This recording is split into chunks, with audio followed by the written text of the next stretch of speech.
एक गांव में एक गरड़िया अपने परिवार के साथ रहता था। वो गरड़िया बहुत ही गरीब था। उस गरड़िया की 4 बेटियां थी। गरड़िया और उसकी पत्नी अपनी बेटियों को पसंद नहीं करते थे।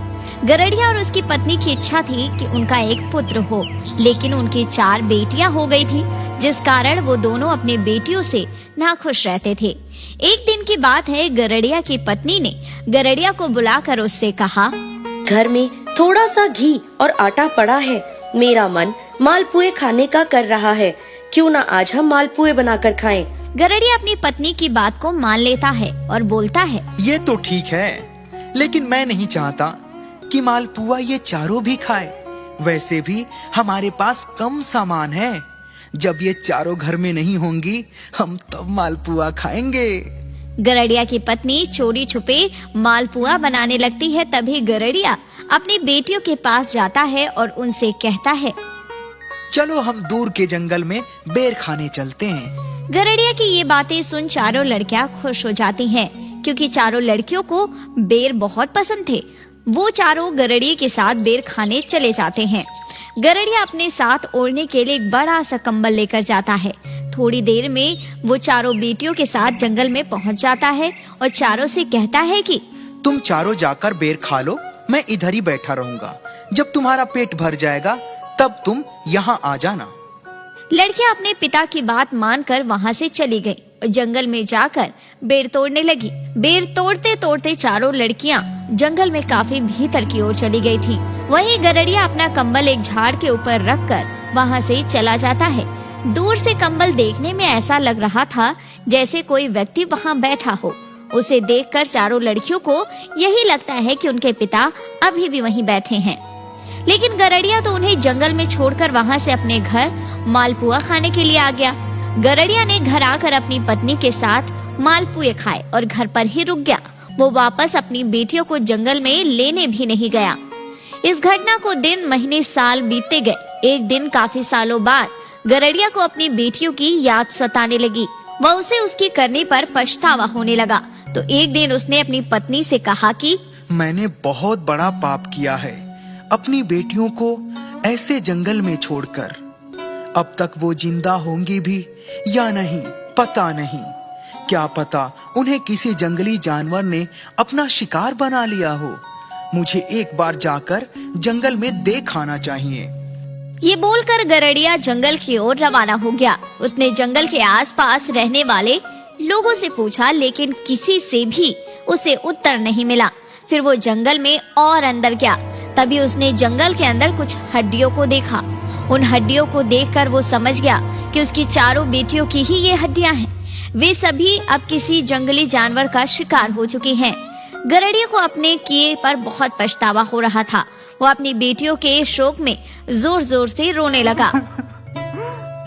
तभी उसने दूर एक घोड़े पर सवार सुंदर लड़की को अपनी तरफ आते देखा। वो लड़की गरड़िए के पास आई और उससे पूछा, आप कौन हैं और आप यहाँ क्या कर रहे हैं? गरड़िए ने उस लड़की को सब कुछ बता दिया।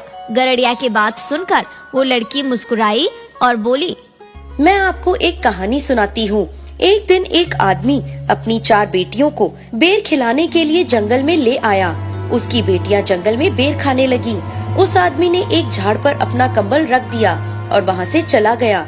उसकी चारों बेटियां उस कंबल को अपना पिता समझकर बेफिक्र होकर बेर खाती रहीं। उन्होंने खूब बेर खाए और कुछ अपने माता पिता के लिए भी लेकर आई। जब वो कंबल के पास आई तो उन्होंने देखा कि उनके पिता उनको छोड़कर जा चुके हैं। उनको घर का रास्ता नहीं पता था, अंधेरा होने वाला था। वो चारों जोर जोर से रोने लगी। तभी उनके पास घोड़े पर सवार एक व्यक्ति आया। लड़कियों ने उसे सारी बात बता दी। फिर उस घुड़सवार ने उन्हें बताया कि वो इस नगर का राजा है और वो चारों लड़कियों को अपने साथ अपने राजमहल ले गया। उस राजा की कोई संतान नहीं थी। उसने उन चारों लड़कियों को अपनी संतान की भांति पाला पोसा और अंत में उनकी शादी 4 राजकुमारों से कर दी। उस लड़की की ये बात सुनकर गरड़िया बोला, आपकी कहानी और मेरी कहानी एक जैसी है, लेकिन आपकी कहानी में तो वो चारों लड़कियां रानी बन गई। मेरी कहानी में तो मेरी लड़कियां पता नहीं किस जानवर का शिकार हो गई हैं। गरड़िया की बात सुन लड़की बोली, आप मेरे साथ चलो, क्या पता आपकी बेटियां मिल जाएं। गरड़िया उस लड़की के साथ साथ चल देता है। वो लड़की उसे एक राजमहल में ले जाती है और कमरे में बैठा देती है। थोड़ी देर बाद उस लड़की के साथ 3 और लड़कियां उस कमरे में आती हैं। गरड़िया उन तीनों लड़कियों को देखता है और यही सोचता है कि अगर आज मेरी बेटियां जिंदा होती तो ऐसी ही दिखती।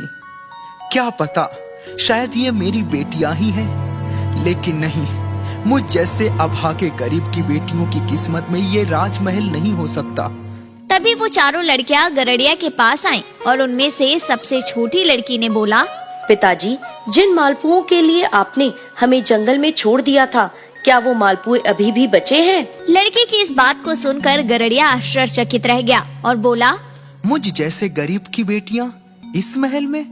तब उनमें से बड़ी लड़की बोली, पिताजी, जीवन में मनुष्य जो भी भाग्य लेकर आता है वो उसके पिछले जन्म का कमाया हुआ होता है।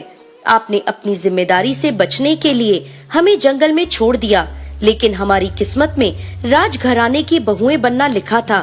अपनी बेटी की ये बात सुन गरड़िया रोने लगा और उन चारों से माफी मांगी।